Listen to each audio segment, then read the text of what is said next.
cet après-midi, on a vécu un moment quand même assez incroyable avec l'équipe autour d'une gamification qui permet justement au travers d'un jeu qui est extrêmement simple de voir comment on peut travailler différemment, les parallèles qu'on peut faire. Forcément, toi qui étais aussi comme moi dans l'observation de ce qui se déroulait, il y a eu des grands moments.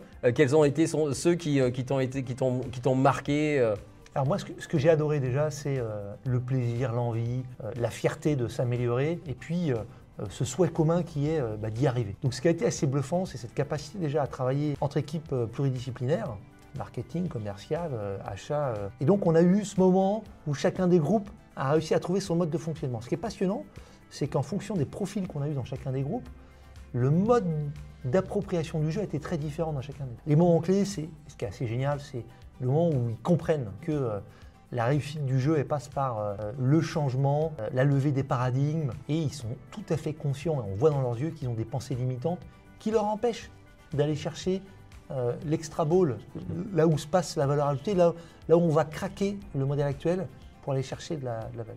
Ce qui est génial, c'est que dans le jeu, on retrouve exactement ce que je vois sur le terrain.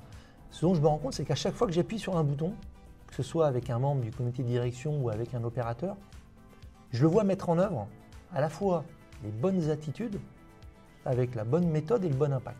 Donc moi, ce qui m'a frappé, c'est ce moment où les équipes se disent « Waouh, en fait, je suis enfermé dans un carcan ». Et j'ai adoré voir dans leurs yeux ce qui était pour eux une barrière, une frontière, qui réussissait à lever. Et ça libère une énergie, une intensité, une envie, et après le résultat.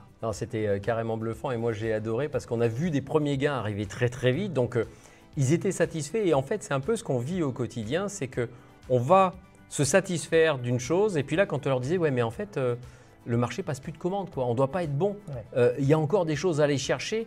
Et là, cette capacité à se remettre en cause, alors d'abord de passer par une espèce d'être dépité en disant mince, à côté de quoi on est passé, en disant mais non, il y en a d'autres qui le font. Alors c'est un jeu, mais ils l'ont pris vraiment très au sérieux et on voyait à quel point l'équipe était capable de se mobiliser.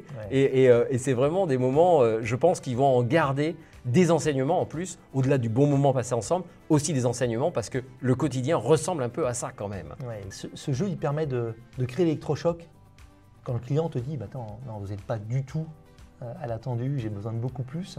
L'idée, elle n'est pas de mettre en stress. L'idée, elle est de faire prendre conscience que si on est capable de réveiller chez chacun de nos 250 salariés cette notion d'exigence, on dit ok, mais là, j'attends de toi vraiment un saut de performance, peut-être qu'on t'a jamais demandé, mais qui est nécessaire. Ou pour que le client continue à acheter des produits Lunor dont on est très fiers, nous, parce qu'ils ont une histoire, parce qu'ils sont sains, parce qu'ils sont simples.